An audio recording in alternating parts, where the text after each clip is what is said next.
mag la kon mag la. allo. waaw allo waaw ñu ngi lay dégg. waaw ma ne mu ngi tudd Alioune Badara Diouf dëkk quartier bu ñu naan abattoir ci Kaolack moom nag la auto police bi mbëkk nee nañu mais nag faatuwul mu ngi ci hôpital El Hadj Ibrahima Niass jamono ji service d'urgence wala nekk mais daal ñu ngi gis ci réseaux sociaux yi ñu bëri ñu ngi dugal nii dafa faatu waaye information yi ma mujjee jot léegi même pas 5 minutes mooy moom mu ngi urgence moom sax ñoom ñoo décliné li nga xamante ne moo di daan di dem Alioune Badara Diouf am ñaar fukki at ak ñett dëkk ci quartier bu ñu naan abattoir mbir mi nag mu ngi xewee ca Ndar gu ndaw la mbir mi xewee exactement. kon looloo gën a nekk foofu kon mu mel ni yëf yi kon bi ma coupé noonu dafa gën a tàngaat wala. waaw mais diggante bi xam nga nee naa la maa ngi avancé xooli ci kanam léegi loolu tamit xewoon na sama ginnaaw ndax dama yoroon moto moom laa doon def le tour de Kaolack nee naa la da ngay jékki-jékki fii tàkk jékki-jékki. Aliou Sall Macky Sall Aliou Sall Macky Sall jox ñu suñu monnaie wala morgue yo Aliou Sall monnaie jox ñu suñu monnaie 400 000 ci dundu waaye mën na tànde documentaire BBC jébaane scandale financier de l'année Aliou Sall Macky Sall Aliou Sall jox ñu suñu monnaie Aliou Sall Macky Sall Aliou Sall jox ñu suñu monnaie yo Aliou Sall monnaie jox ñu suñu monnaie 400 000 ci dundu waaye mën na tànde documentaire BBC jébaane scandale financier de l'année corruption $250 000 agri-trans ci lu bël gu doy waar contrat pétrolier et gazier Frank Timis Corporation a casier judiciaire parti international sarapik yóbbu dossier cour pénal pipi Cosmos tire les bastos en parfaite collabo avec les bad boss association de malfaiteurs le Macky est sale le Sénégal au cœur corruption scandale nguuru vandal muut ma mootu rëbës doole lañ lay nandal Aliou Sall pétrole gaz Macky Sall pétrole gaz Aliou Sall pétrole gaz Macky Sall yo Aliou Sall mané jox ñu suñu mané 400 000 ci dundu waaye mën na tànde documentaire BBC jébaane scandale financier de l'année Aliou Sall Macky Sall Aliou Sall jox ñu suñu mané Aliou Sall Macky Sall Aliou Sall jox ñu suñu mané réewum bandi doole fa mën dëkk tere fa yàmba jaayum sàngara nga sëkk góor jigéen yi génn liberté la ñu bëgg yaa ci dox ak doole jàpp imam yi tëj jiñ leen terrorisme sàcc suñuy élection temps bi yëpp lëj tey ñu gas gàtt-glaté 1000 millions de 1000 sabords laajal Tanor yàgg des na la jal jalaaloo jaale la say mbokk jàll laajal ma say transhumant lu wonk di dox noor nel ma Mamour Diallo sàcc du suñ noole 94 milliards la rawale assemblée dooméram woote parti ci kaw peuple lépp la ñuy jaawale la bi ne fait pas le moine Macky lank ni du def déclaration de patrimoine def justice armée rokos ci poste droit Aliou Sall pétrole gaz Macky Sall pétrole gaz Aliou Sall pétrole gaz Macky Sall yo Aliou Sall mané jox ñu suñu mané 400 000 ci dundu waaye mën na tànde documentaire BBC jébaane scandale financier de l'année Aliou Sall Macky Sall Aliou Sall jox ñu suñu mané Aliou Sall Macky Sall Aliou Sall jox ñu suñu mané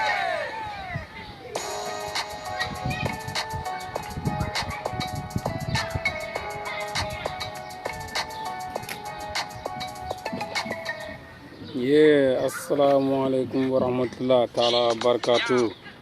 ñu ngi nuyu ñëpp ku ci nekk sa tur ak sa sant di leen char di leen màggal di leen ndamoo di leen tiitaroo di leen bëggee bu wér a wér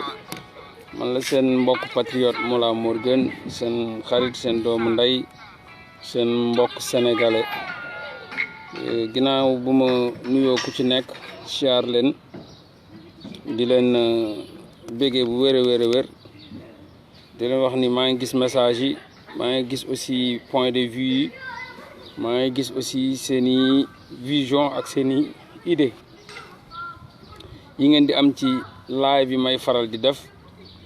maa ngi koy jotee fu ne maa ngi koy jotee ci nu ne jàpp leen aussi maa ngi ciy bàyyi xel bu baax a baax ndax comme niñ koy waxee rek xel matul te mataluma sama bos donc damay jël ci seeni idées yi ngeen may jox par ci par là gauche droite xeebu ma ci benn bu ci ñëw rek dinaa ci am benn appréhension bu ma ci am ma analyser ko jàng ko des fois nag sax am ñu may bàyyil ay audio ma koy faral di teg pour gars yi mën a dégg parce que waxtaan wax dëgg ca la waaye it wax tamit yaakaar naa ni ci gémmiñ borom bala dàqee moo tax des fois damay teg ay audio yu ma ay nit yi nga xam ni ay témoin oculaire lañ ci yenn mbir yi ñu jox leen seeni gis-gis ak seeni point de vue boole ko yi ngeen yor di leen remercier bu baax a baax donc tey tam bi mooy indignez-vous boo déggee nag ñu koy wax parce que nit ki booy dund di gis lu la naqari wala lu la metti da nga war di indigné wu parce que dañ ne ab mbir bu amee da ngay jóg nga xeex ko boo ko mënul xeex nga wax ko boo ko mënul wax nga joytu ko yooyu yëpp nag ay xeetu maqaama la rek ay maqaama la nit ki am na yoo xam ni mun nga ko jóg xeex maanaam que ça soit avec les armes ou pacifiquement mais lépp ci façon xeex la bokk parce que xeex du rek yanu xeer xeex du rek yanu brique xeex du rek yanu yat ñu ne kii mi ngi xeex déedéet am na ay xeex yu garaaw yoo xam ni mi ngi am ci monde bi yoo xam ni bal du tàkk suuf du yëngu te day doon guerre pour mu nekk benn guerre froide wala mu nekk comme lu maçon yi di def jamono ji mooy arme silencieuse guerre tranquille maçon yi loolu la ñuy mooy seen philosophie arme silencieuse guerre tranquille donc monde bi dañ toll foo xam ni dafa bëri façon xeex mais lépp lu ci am solo nag mooy nga indigné wu maanaam wane ni sa position ni li nga gis neexu la lu nga gis seddu sa xol li nga gis vraiment yaa ngi koy jooytu wala yaa ngi koy jooy wala yaa ngi jóg di ko xeex Sénégal nag toll nañ ci réew mi jamono ji nag moom ku ne neex na rek dangaa naafeq wala nga bokk ci sàcc yi lekk alalu réew mi waaye réew mi neexul ci kenn neexul ci ñafane neexul ci ñay liggéey ci administration bi neexul ci policiers yi neexul ci gendarme yi neexul ci militaires yi neexul aussi ci sénégalais lambda bi en général mais ca ñoom neex mooy ñiy gérer nguur gi mooy ñi jiite policiers yi mooy tey commandant yi mooy tey chef d'état-major des armées yi mooy tey politiciens yi nga xam ne ñoo nekk ci nguur gi ñooñu ñëpp ñoo ak seeni jegeñaale ñoom tey nguur gi neex na ci ñoom lool bañ nañ ko ba nguur moom moo dérivé la bu jógee ci buur buñ jëlee ci buur donc ay mbirum buur la tey ji nag muy signifier aussi les 2 ans de la mort de Timéra di rakku Daouda Timéra di sama xarit di sama doomu ndey def sama photo album bi aussi donc ma jot a xam rakk ji parce que doon naa dem këram bu muy job sama jaquette bi ak sama affiche album bi donc xale boo xam ni la police sénégalaise rey nañ ko te coow jibul bal tàkkul suuf yënguwul mu nekk li nga xam ne nag metti na lool dajaloon toog nag anniversaire bi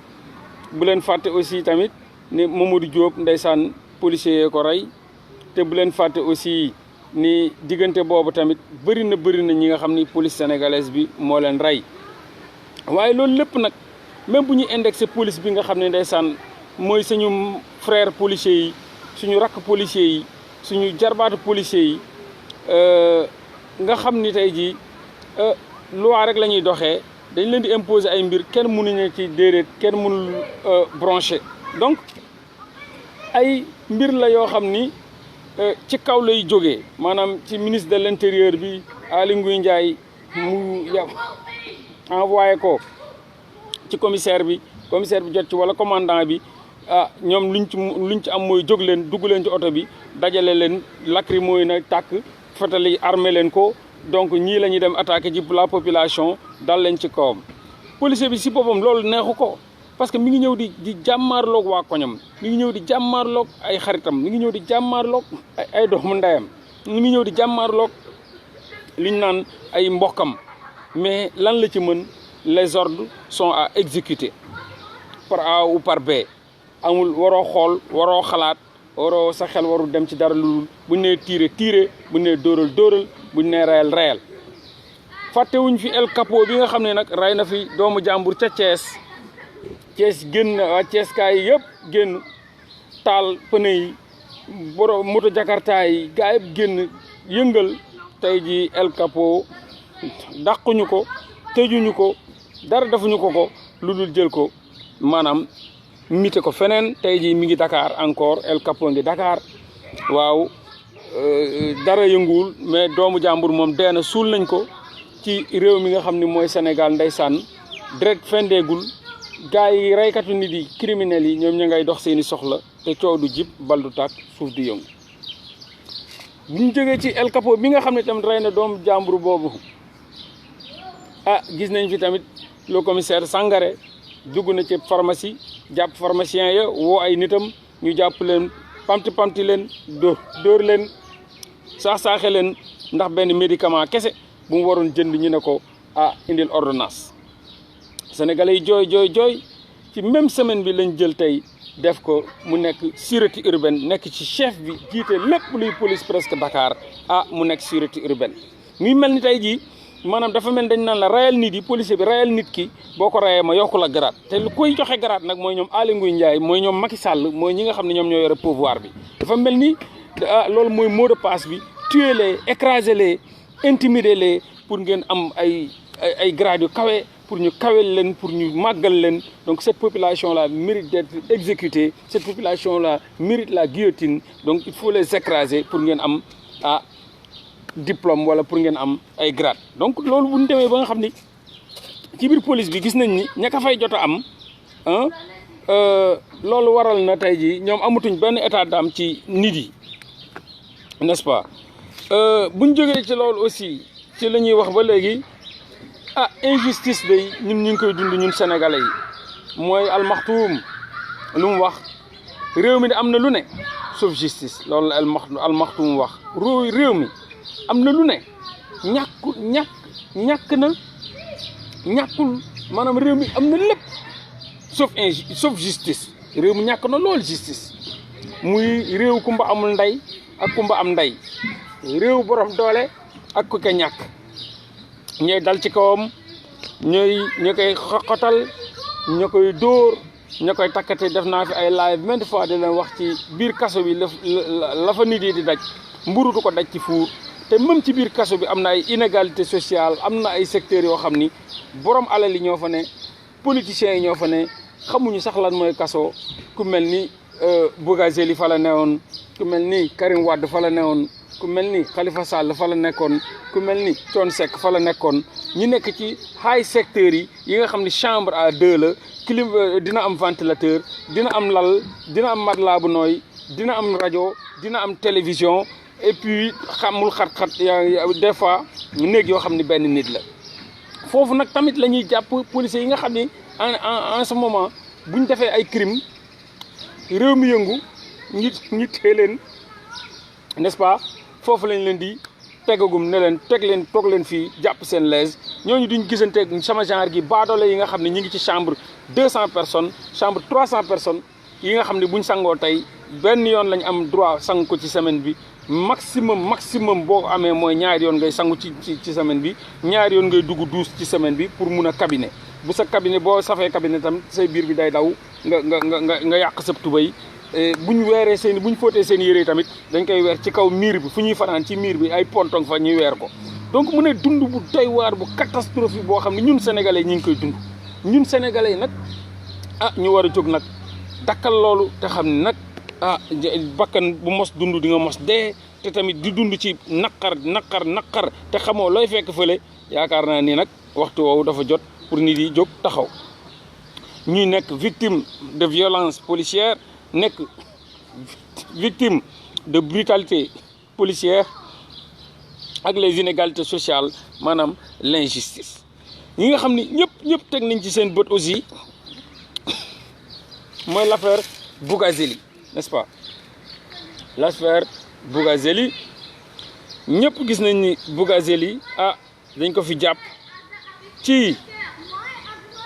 faux billets d'une valeur de 32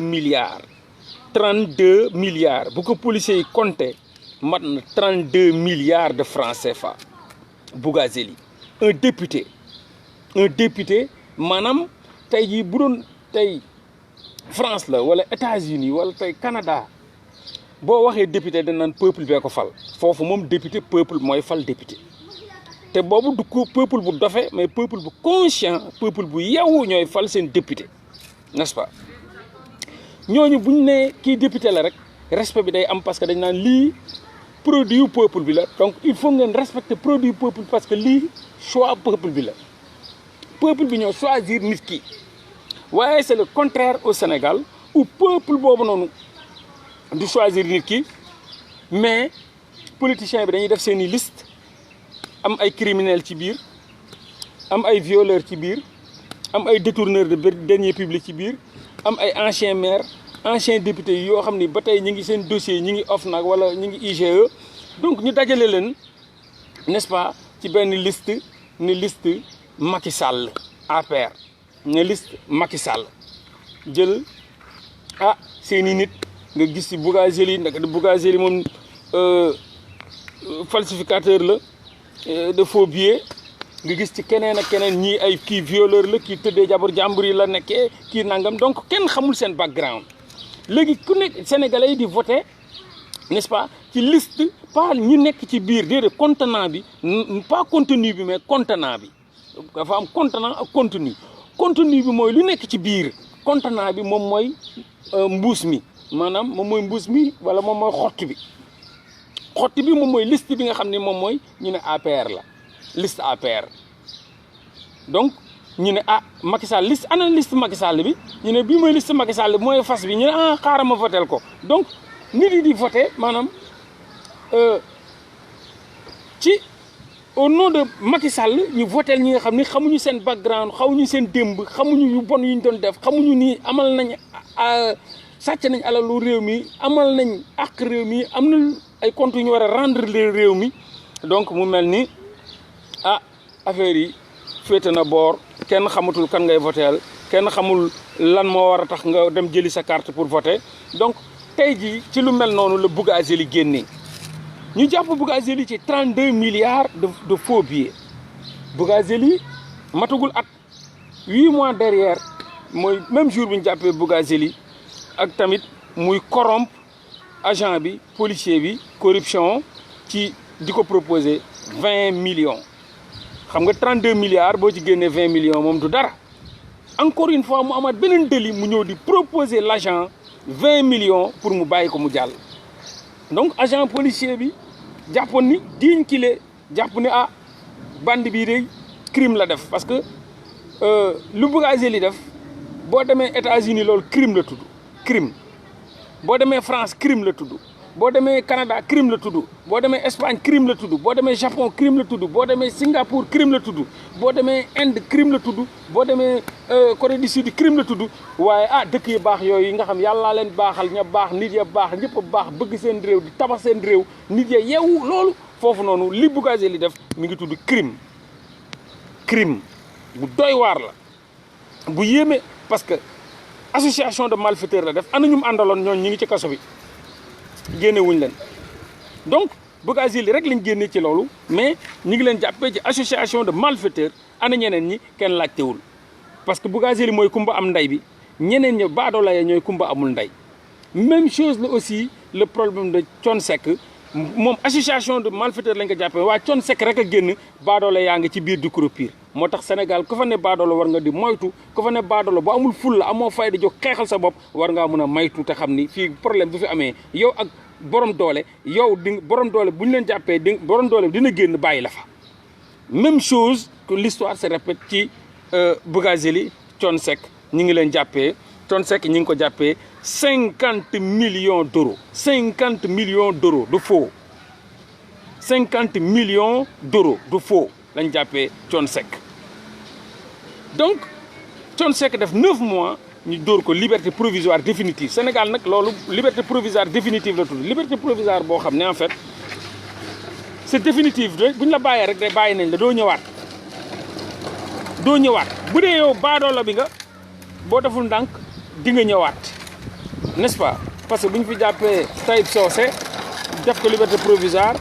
ne ko demal nga contrainte nga génneel xaalis bi bu mu ñëwee joxewu ko comme moom doom baadoola la joxewu ko dañoo def contrainte de corps jàppaat ko tëj ci kaso bi yéen ñi yéen a cotiser pour mun ko fa génne n'est-ce pas te loolu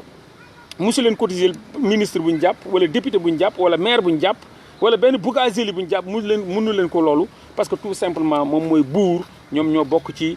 ndono buur gi waaw loolu muy ay inégalité sociale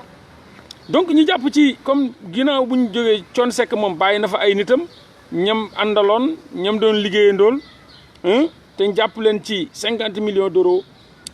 bu doon dëkk yu baax yi ba léegi ñoom ña nga ci kaso bi bu doon dëkk yu baax yi nga xam ni gor yee fa ne dëkk yi nga xam dañoo bëgg seen réew dëkk dañoo xam luy démocratie dañoo xam luy liberté waaye dañoo xam luy justice ña ko defoon fii ñu jàpp leen ci 50 millions d'euros ñi nga ca kaso bi ba léegi donc Bougazelli moom Thione Seck 9 mois la def génn bàyyi fa ay ñoñom ñi nga ñu bokkaloon maintenant Bougazelli 8 mois la def maanaam kii boo nekkee bandi nga collaborer ak gouvernement bi loo mën a def ci faux billets tant que yaa ngi nekk en collaboration parfaite avec le gouvernement doo fa def maximum 9 mois doo ko fa def parce que Thione Seck moom ma nga fa def 9 mois exactement ci la génnee ba léegi xamatul fa kaso buntu kaso bi Bougazelli ma nga fa def 8 mois waaye ñuy dem ci baadoola ba nga xam ni ndeysaan Ngaaka Blindé n'est-ce pas Baba Ndiaye dëkk Géejawaay xamuñu baayam xamuñu yaayam di rappeur dajale ay këyit simple n'est-ce pas këyit simple di ko imprimer comme ça sa këyit yu weex yooyu akaat yi di ko jël xaalis bi imprimer ko jël ciseau di ko dagg kuñ naan xaadim benn boy bu muy liggéeyal kuñ naan xaadim jël ciseau di ko daggate pour téye ko def ko ci kili bi noonu di kii ça n'a rien à voir mënoo ko def du faux jegewul sax ak faux loolu maanaam ça n'a rien à voir ak faux quoi jël këyit bi voilà mi ngi ni këyit yi gis nga këyit bi lii la Ngaaka Blindé def imprimé ci xaalis jël ciseau daggate ko kuñ naan xaadim n'est-ce pas ñu jàpp ko ci moom doomu baadoola bi nga xam ni xamuñu baayam xamuñu yaayam Géejawaay la dëkk ca banlieue ba ñun respecté wuñu leen joxuñu leen cër moom tëdd na fa 1 an et poussière 1 an et poussière n'est-ce pas moom jàppee wuñ ko ci vrai faux ñu ngi ci jàpp Thione Seck 9 mois la def vrai faux Thione Seck 50 millions d'euros jàpp ci Bougazelli 32 milliards 50 millions d'euros pour ñu ko xamul égal 32 milliards très bien kon Thione Seck ñi ngi ko jàpp ci 32 milliards de francs de original faux billets ay moyens yu colossal ay moyens yu colossaux la Thione Seck préparé donc bokkul ak benn Ngaaka Blindé bu yore benn feuillam mais Thione Seck malgré 32 milliards ak Bougazelli n'est-ce pas moom mi dajale moom tam 32 milliards n'est-ce pas moom tamit ñu jàpp ko ci loolu 8 mois la def kee def 9 mois doomu baadoola bi muy yow doomu baadoola parce que tane woo Ngaaka Blindé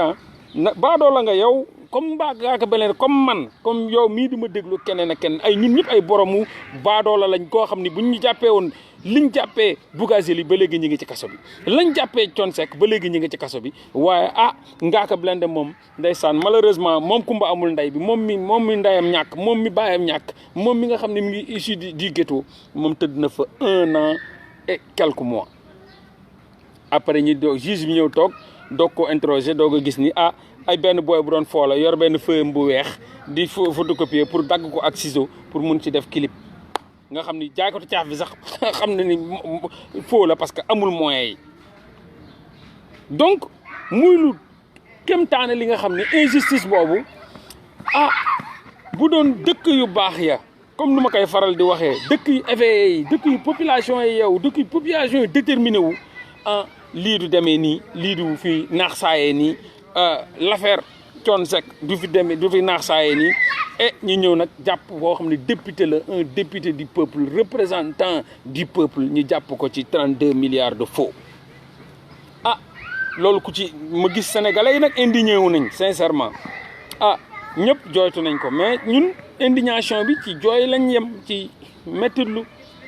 c'est pas normal foofu lañ mën a yem parce que loolu moo newagum tey step bi maanaam étape dafa am gis nga affaire bi révolte dina am révolte bu sanglante dina am Sénégal loolu bu ma leen ko waxee takk leen ko téere parce que waxoon naa leen ne leen émeute de la faim dina am Sénégal te émeute de la faim ngeen gis muy am temps yi nii émeute de la faim la parce que xam nga lu tax booy dañ commencé xiif booy dañ commencé sonn émeute de la faim waxoon naa leen ko ci live yële ne leen émeute de la faim dina am Sénégal mais man émeute de la faim ba ma leen di wax du sax bii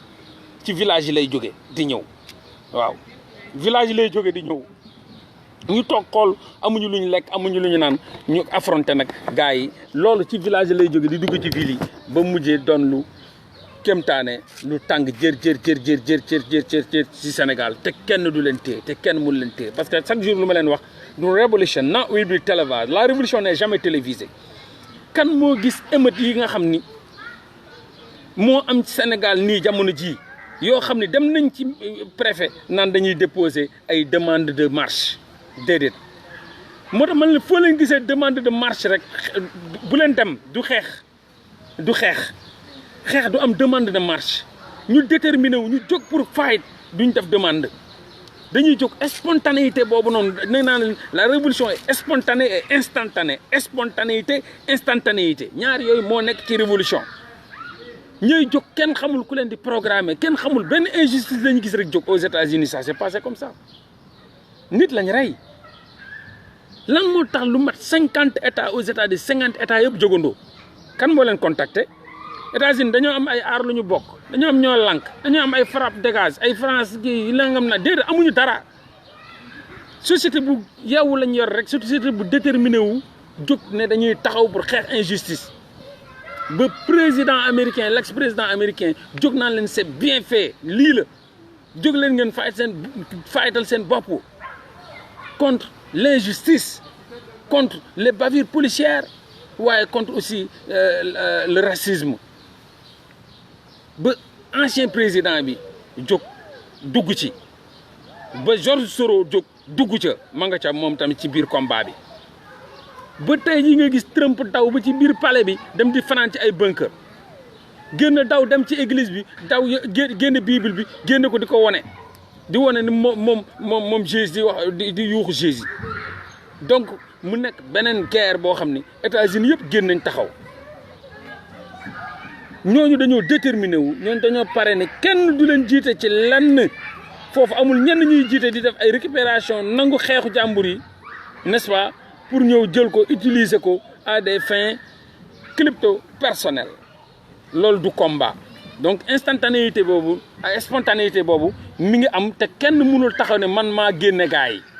parce que loolu bu amee ci combat rek combat boobu ah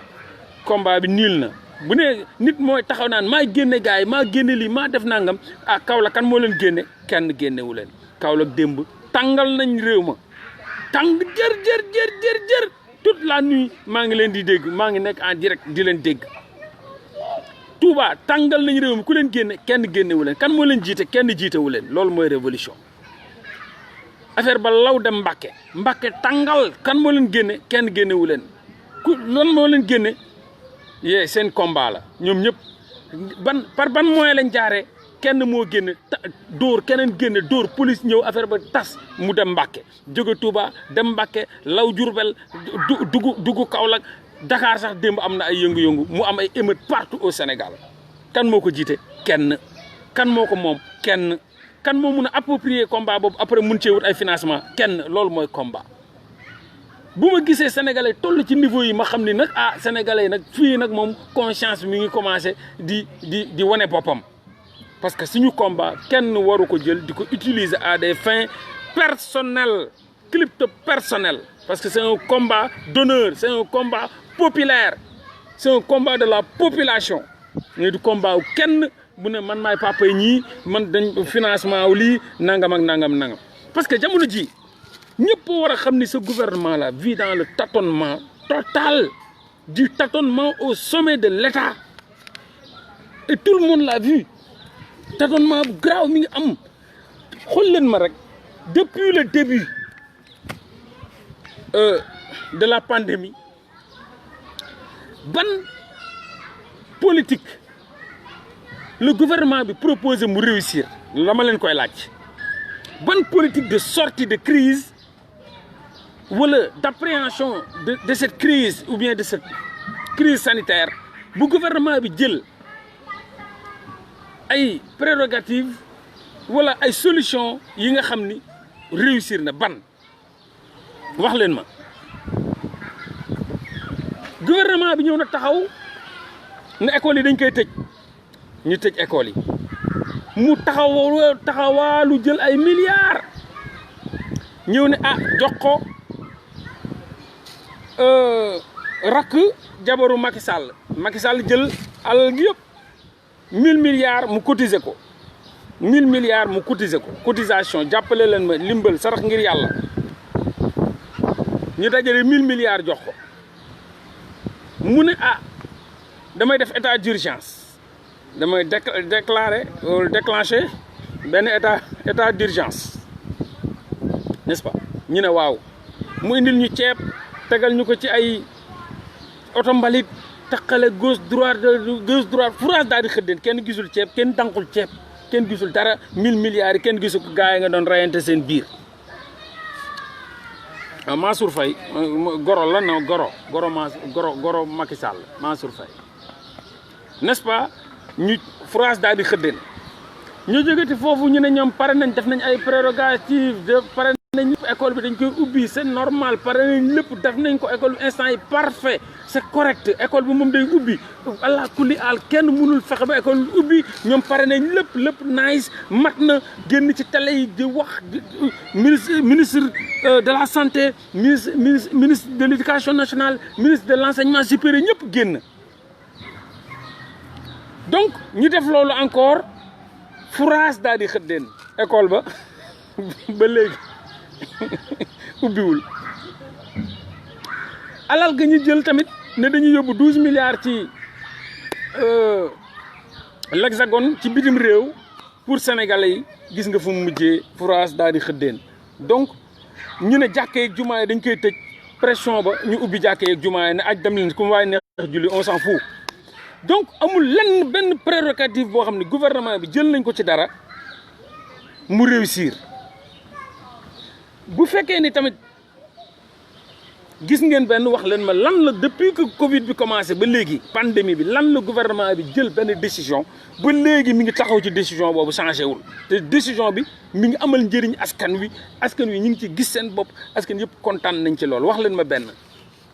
bu ma leen xaar ba suba doo leen ma ko wax leen ma benn rek ci décision yi ak gouvernement bi jël ci askan wi depuis boobu jox ko depuis Covid bi laa wax soriwuma sax depuis Covid bi génn benn solution askan wi gis ci seen bopp ñëpp gis seen bopp kontaan te affaire boobu mi ngi continuer ba léegi réussite totale wax leen ma. maa ngi tegale samay tànk di leen xaar tuuti sama gars yi parce que bëri nañ fi quoi xanaa ne gis ngeen ci benn ngeen ci gisee benn rek ngeen wax ma kon gisu leen ci benn. ok couvre-feu bi ils ont reculé 2 fois couvre-feu bi dama ne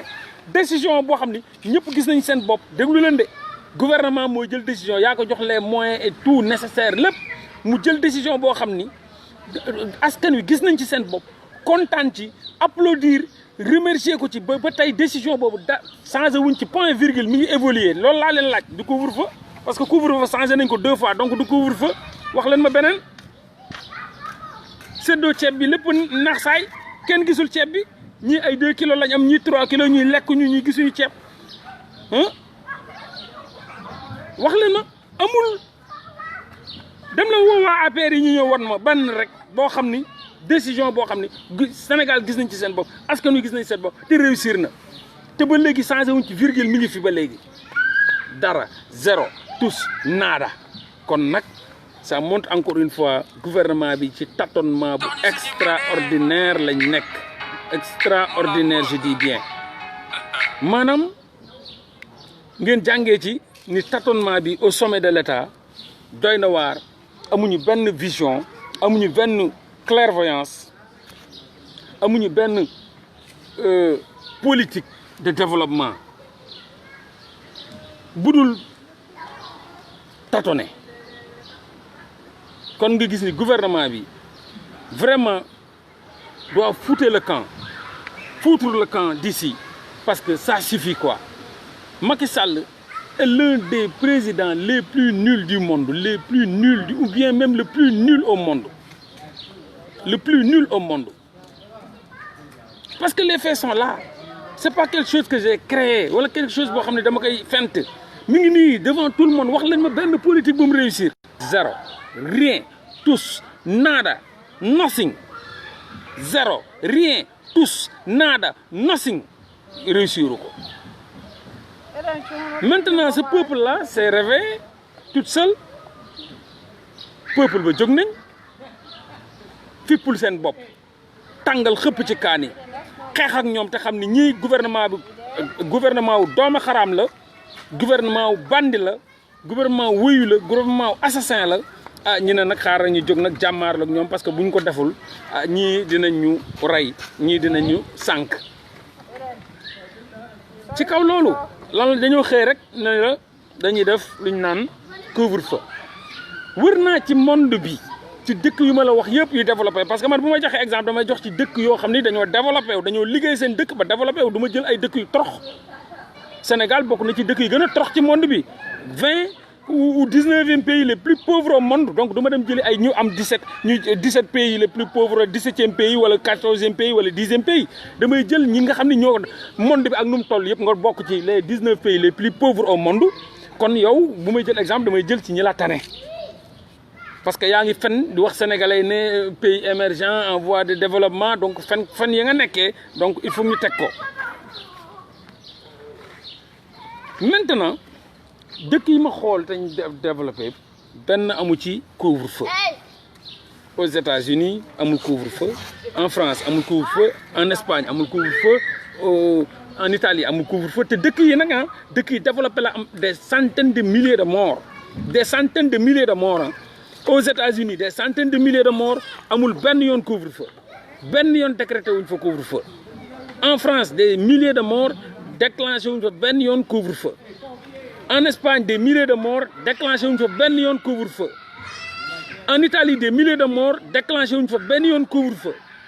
au Canada des centaines de morts déclenché wuñ fa benn couvre-feu au Sénégal 45 morts ci deuxième mort bi sax première avant mort bi sax ñu déclenché couvre-feu premier kenn deewagul Sénégal ñu déclenché couvre-feu nga gis ni dëkk yi ma lay cité yëpp amul ba nii suñ jonn yàlla tey amul couvre-feu yéen ñëpp yéen a nga ay France ñii ñi nga États-Unis wax leen ma benn dëkk bu ngeen nekk ba ngeen dégg couvre-feu amul am na état d'urgence vraiment ñi jàppale seen askan ñii 2000 euros ñii 2000 dollars ñii nangam ku ne ñu jàppale ñii ñu leen toog leen seen kër ñi leen di fay waaye amul fenn foo xam ni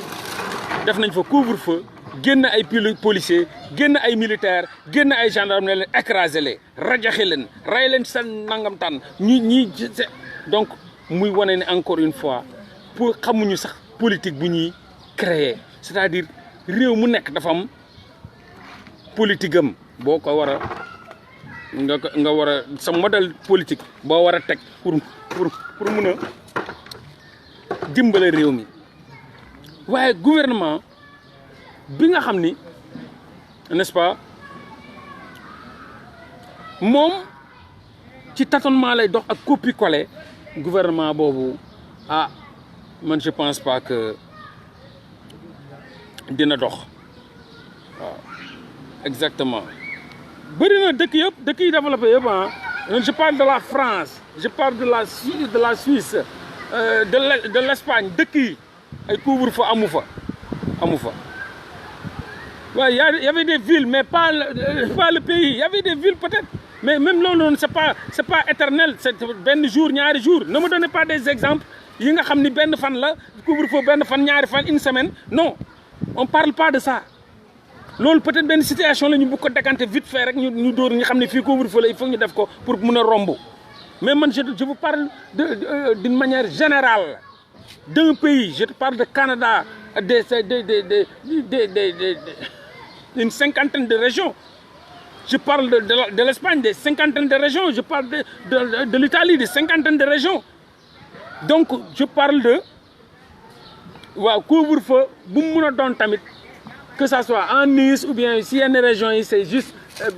benn moment 2 jours 3 jours mais li am Sénégal amul fenn couvre-feu ci 2 mois waaw ça n'existe pas man dégguma ko ça n'existe pas couvre-feu boobu noonu dégguma ko fenn wër naa damay def samay gëstu nag wër naa ci monde bi laa la wax dafay développé yi amul ay couvre-feu ñooñu te pourtant foofu la maladie ëppee foofu la mort yi ëppee les morts se comptent par milliers te amul couvre-feu Sénégal avant même premier ba kenn teewagul sax président bi ne couvre-feu boo ko laajoon mais monsieur le président pourquoi ce couvre-feu là depuis 2 mois ngay insister ce couvre-feu amul la réponse barke alxuraan amul réponse am mais journalistes yi ñoo doxul seen jox ils marchent dans le sensationnel ils sont là que dans le sensationnel nos journalistes oui ndey ndaak am na fële doom non wujji peccorgo Umu Sow moom de kii na waaw ay dada moom de xool ngénteem ba non xawaare kii ba n'est-ce pas ñoom ils sont dans le sensationnel mais il fallait demander au président pourquoi ce couvre-feu tandis que il y a des centaines de milliers de morts ci monde bi ñooñu kenn déclenché wu couvre-feu mais pourquoi ce couvre-feu de 2 mois ça n'existe nulle part il fallait demander au président pourquoi ce couvre-feu lan mooy solution au couvre-feu bi couvre-feu boo xam ni taxawaal leen dem leen fu leen neex mais à partir de 20 heures dama leen di tëj ci biir néeg yi dama leen tëj ci biir kër gi kër yoo xam ni avec ay effectifs pléthoriques mais dañ leen di tëj ci biir on s'en fout am ngeen néeg amu leen néeg am ngeen fu ngeen di fanaan on s'en fout fanaan leen ci mbaaru xar yi on s'en fout éperdument fanaan leen ci mbaaru xar yi fanaan leen ci tegalante leen nii di nalaw they don't give a fuck 20 heures couvre-feu ba 6 heures du matin yëngu-yëngu yi moo tax ñu arriéraat ne la léegi 21 heures démb moo tax gis nga seen décision j'ai interrogé le professeur qu'est-ce qu'il m'a dit à 23h30 laa la wax le gouvernement bi doog a joxe ne école yi noonu du ma ko tijjeeti loolu tâtonnement la sama gars yi il faut ñu xam ne gouvernement bi tâtonnement lañ nekk ci tâtonnement lañ nekk amul lan luñ jëlagum lu am décision bu baax maintenant ñoom benn affaire lañ xam gouvernement buy tâtonné lañ bande d'amis lañ bande de copains ay bandi lañ dañuy toog tegandoo seen wine di naan tegandoo seen paanu wine di ko naan tegandoo seen boon di muqi xam nga iri ci jabaru jàmbur yi xees yeeg yu kii di leen laal xam nga ay bandi lañ yoo xam ne bande de copains lañ bande de bandits de copains waaw da ngay gis benn man j'ai vu un ministre le gars là non ci nga après j'étais ma toog ak kii Mamadou Talla boobu mi ngi newoon ministre de avant moo nekk ministre de l'éducation nationale mi ngi newoon ministre de xawma lan ay cordonniers yeeg affaire yooyu mais Mamadou Talla booy mi ngi toog il était là man boo xoolee ma ne mais ce ministre là mais quand il parlait de Macky Sall quand il parlait de mon oncle quand il parlait tu sens nettement que bande d'amis la tu sens nettement que bande d'amis la ma tooga ma ne wooy man sax Dior sama nijaay la moom sama yaay ñu bokk yee booy Dior kooku suñu grand la booy kooku El Capo lañ koy wooy El Capo donc bande d'amis la bande de bandi la parce que Momar Dior Thiam nga ne yow El Capo lañ koy wooye donc vous êtes là ay bandi ngeen quoi ay bandi yu dajaloo ngeen am na El Capo peut-être am na El Chef ministre de l'artisanat Mamadou Talla était ministre de l'artisanat. Merci El Hadj Abdallah, tu me rappelles. Il était ministre de l'artisanat.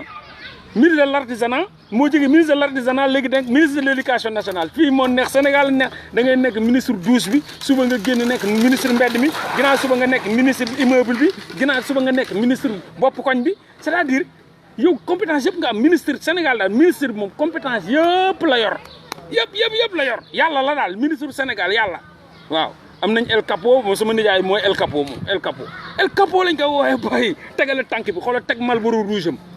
tux à la seconde lay dóor benn Marlboro paquetu Marlboro bi mu amul sax humilité dafa yëg ci kaw rek ñu toog ci terrasse bi rek gars yi di zëm rek mun a chauffeur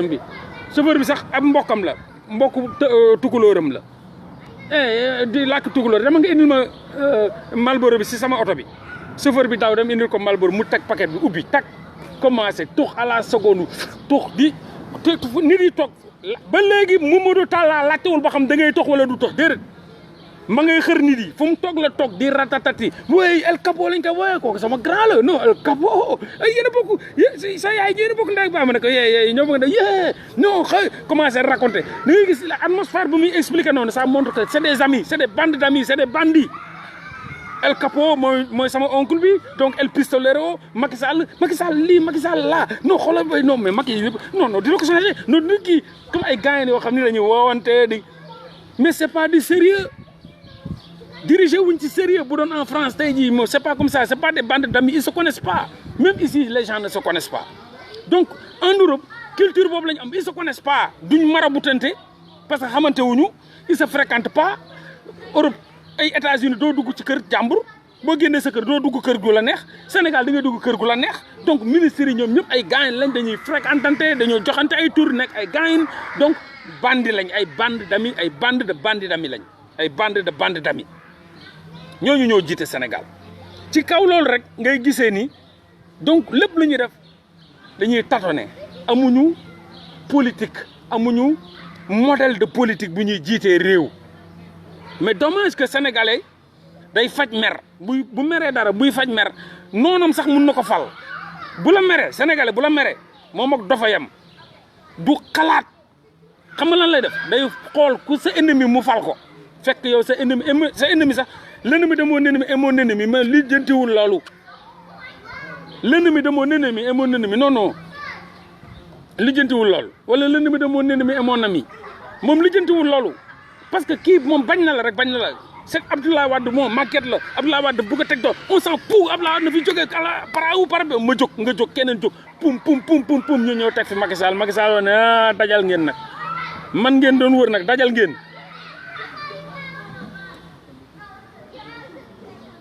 donc noonu la sénégalais di doxee n'est-ce pas Macky Sall bi nga xam ni il faut pas oublier c'est lui qui avait forcé un bureau de vote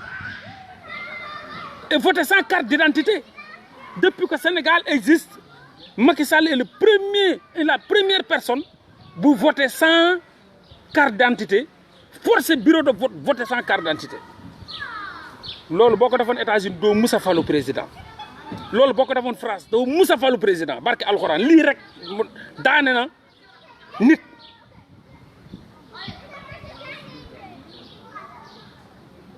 loolu rek daane na nit bu doon c'est en Occident doo musa doon président bu doon aux États-Unis doo musa falu président bu doon en Asie doo musa falu président même comme c'est en Afrique voilà mun nga sax nekk seen yàlla ñoom grawulan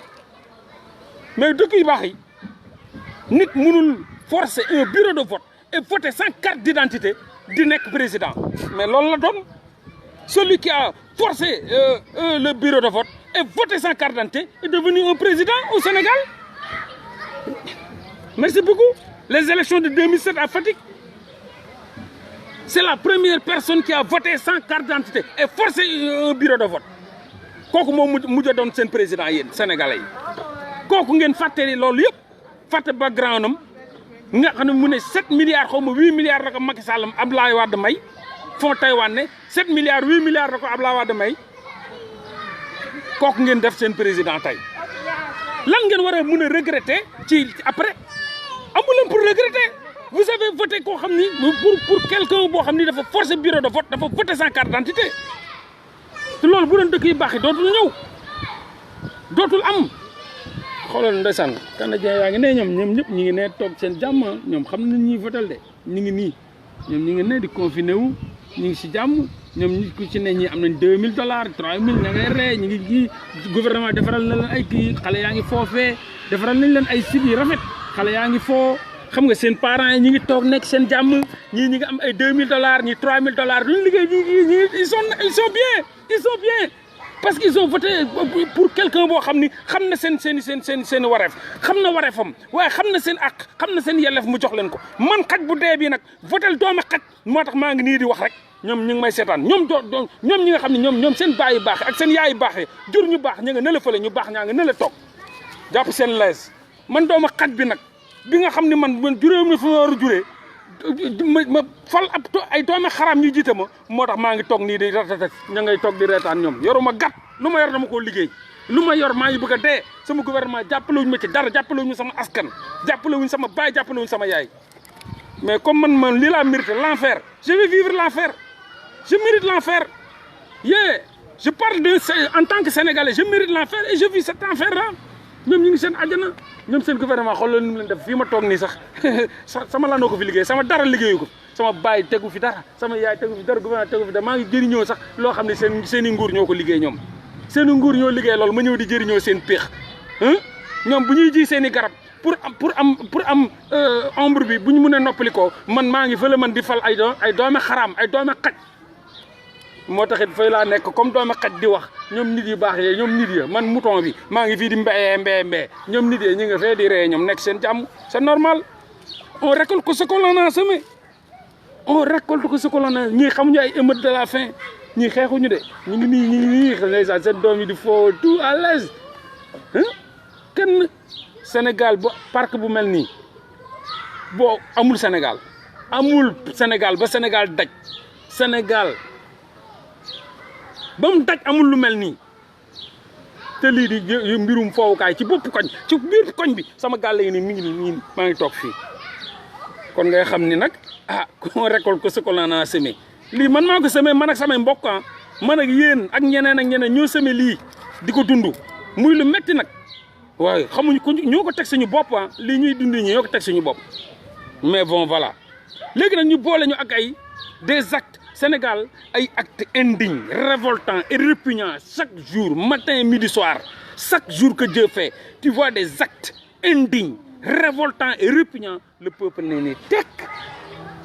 mu mel ni syndrome de Stockholm ñuy dund ci seen mbégte même bu dee ñu ngi torox ñu ngi dund ci seen i mbégte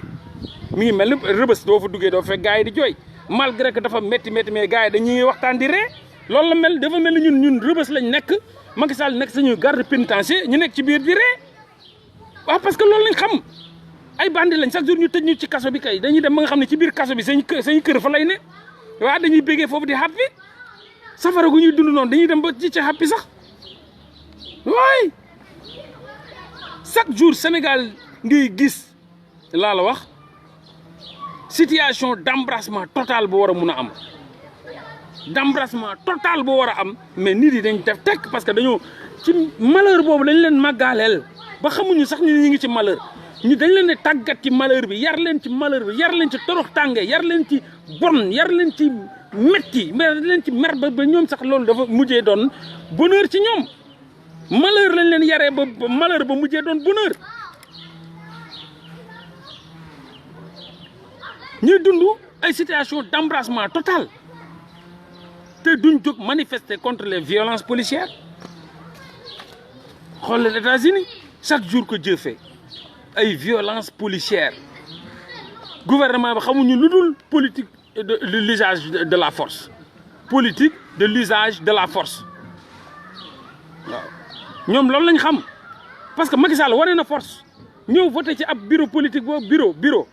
nga xeex ci bureau bi rajaxe bureau bi ñu ne an sa carte nga aw ma carte damay voté par force kon kooku daf la won ni moom déjà bés bu faloo force rek lay dundee donc Macky Sall règne ak politique gu usage de la force te Sénégal ba léegi gisoo mukk benn marche yu gars yi taxaw di fight pour dénoncer les brutalités policières les inégalités sociales l'injustice les magistrats achetés la justice boo xam ne mi ngi ci mi ngi doxee pour benn nit rek di dox ci soxlaay benn nit ci pakkandu benn nit muy fal nekk gardien de la constitution chef suprême des armées président de la république son excellence nanga lépp moom moo ko moom lépp moo ko yor lépp moo koy jiite képp ku nekk Sénégal nekk nga témoin wala victime de violence policière amul benn sénégalais boo xam ne nekkoo témoin wala victime de violence policière Sénégal laa gis man rafle ramasse jeewu ay policier dugg toog seen oto di wër jàpp bi ni am nga carte d'identité aw ma carte kaay dugal ñu def la bandi ñàkk carte d'identité bandi nga Sénégal aw ma carte d'identité ana sa carte d'identité aw ma carte dugal fii dugal imbécile fëcc bum dugal ci biir oto bi te da ngaa dox di wëri loo lekk wala loo naan wala ngay dem seeti ay policier jàpp la déjà bu ñëwee sax seen torche dañ la koy dóor sa kanam gi tëll sa kanam nii di teg ñi moo wax grand mais wàccal torche bi mais parce que jàppee wuñu nit mais il faut pas ñu jàppee sañu bopp nit te jàppee wuñu nit sama gars yi tamit policier bu lay ñëw jàpp ñëw indi torcham dóor la ko sa kanam gi fekk la nga toog yow looy même boo waxee cigarette di la wax looy tox yow looy tox comme si benn voyou wala benn vagabond ngay waxal te Sénégalais mënuñu dul xeex loolu te ku ci nekk vivre nga ko soit tu es témoin soit tu es victime de violence policière fekk la ngay taxaw waaye yow looy tox yow nga non cigarette laa yor ma xool loo yor ñëw rajaxe kii bi téye ko lan ana sa quarante ana sa quarante non aw ma quarante de kat togal fii nga nekk di tox déjà jiñ na la dara fii nga nekk di tox boon yaa ngi tox sa cigarette toog fu nga toog ñu fekk la fa yuuxu la dóor la torsu wàññi la disrespect la ba pare ne la ngay tox cigarette ñu ne la jógul laal ana sa quarante amoo quarante fii ngeen rek ngeen di nekk di tox boon imbécile yi dugal ci biir oto bi ngay dugg bu ko toog ñu ne bul toog ci kaw bul toog toogal ndey ci suuf toogal ndey ci suuf lañ lay wax policier yi ci kaw nga war a toog nga ñëw fekk ay nit yoo xam nii lañ leen tegee barki alxuraan ci biir oto bi nii la ñuy toogee nii ci suuf comme ay xaj te lan la ñu manqué carte d'identité kese carte d'identité kese ñu def leen nii jël keneen ki taf dóor leen nii di taf ci biir oto bi ñu fekk tell ci benn 4x4 yii nii ñu taf leen nii dóor leen benn par benn nga bëgg a toog ci kaw ñu saaga sa ndey wàccal ndey foofu toogal fi soo imbécile te carte d'identité nga manqué sa waay mais toxoo yamba naanoo sàngara sàccoo mais dañ lay ñëw di la def loolu noonu di la martyriser di la toroxal parce que carte d'identité nga manqué what the fuck is going on et vous me dites que ça c'est un pays vous osez me dire que ça c'est un pays là qui ose me dire que loolu dëkk bu baax la mais dëkk bu toome xaj la un pays de bordel de merde kan moo ko mën a effacer ci yéen kan la yàlla bind mu nekk Sénégal di dox bu ko dindi Sénégal c'est pas un pays de bordel de merde policier bu taxaw dóor la torche sa kanam gi saaga sa ndey jiñ la tokkatu yamba li ngeen toog fii pour tox yamba la imbécile yi dugal ci ndey ci oto bi nga dugg ci oto bi saaga sa ndey foofu nga war a dugg war a toog ci pick-up bi ñu ne la non jël la tànc la ni comme sardine yóbbu la commissariat def la comme benn bandi sànni la ci biir giri bi di xaar 3000 francs 5000 francs wala 6000 francs mais qu'est-ce que c'est ce bordel de merde là di xaar 6000 francs ci 15 millions sénégalais ñu ngi fa kon ñëpp dund nañ ko wala 4x4 camionnette bu mu mën a doon jox ma nday 6000 francs nga wala doo fi génn 6000 francs joxel 6000 francs xamuñu noo ko yow yaa ngi di dox xam carte d'identité seen yoon joxel 6000 francs des fois nga gis koo xam day yore carte d'identité sax ñu jàpp ko day yore carte d'identité sax ñu jàpp ko te carte d'identité lan lay jëriñ lan la carte d'identité di jëriñ lu dul xool identification carte d'identification la tudd carte d'identité mooy carte d'identification pour identifier la xool la kan nga kii lu mu tudd Mouhamadou Niass kan la juddu kii lan mooy papaam kii kan mooy adresse am lii identifier ca biir commissariat bu la fa yóbbee war na la mën a identifier alpha sax même bu la alpha yee war na la identifier wala nga teg say baaraam say empreinte mu ne kii lii la recherché wuñ la demal amoo carte d'identité ngay joxe 6000 francs mais loolu ban wax leen ma loolu loolu ban genre politique la amoo 6 000 francs amoo carte d'identité léegi da nga war a joxe 6 000 francs pourquoi c'est quelle loi qu'il nous le dit le procureur est là-bas di ko xool te waxu ci dara te le commissaire mi ngi fa di ko xool te waxu ci dara le président mi ngi fa di ko xool te waxu ci dara le ministre de la justice mi ngi fa di ko xool te waxu ci dara le ministre de l'intérieur mi ngi foofu di ko xool te waxu ci dara ñu jàppale ci carte d'identité identification nga joxe 6 000 francs CFA wala sa papa ñëw wala sa yaay ñëw wala say waa kër joxe la buñ ko doxul dañ lay defeere jiñ la rébellion waaw dañ ko jàpp muy rebelle wu dañ ko jàpp muy bandi bandlu dañ ko jàpp muy wuyulu dañ ko jàpp génne fisal sëf la ko ne dañ ko jàpp muy tox yamba fekk xamoo sax cigarette dañ ko jàpp muy tox yamba carte d'identité bu ko nit ñàkkee ak 6 000 francs ya ngay joxe wala 12 000 francs mais ban apport la am xanaa boo joxee 6 000 après dañ lay defaral carte d'identité sénégalais amul benn sénégalais bu jógugum ne joxewu ma nday benn nday 6 000 francs benn 6 000 francs joxewu ma ko danga ma ramasse identifié ma maa ngi nii commissariat ti m'identifie joxuma la nday benn 6 000 francs yow policier bi yow ma xool ba xam yow yaa yàlla wala yeneen loo mun ci man defal benn sénégalais du taxaw mu nekk injustice Sénégal yëpp jóg taxaw taal nday town bi ne ko xoola racketteurs yi ngeen doon ça suffit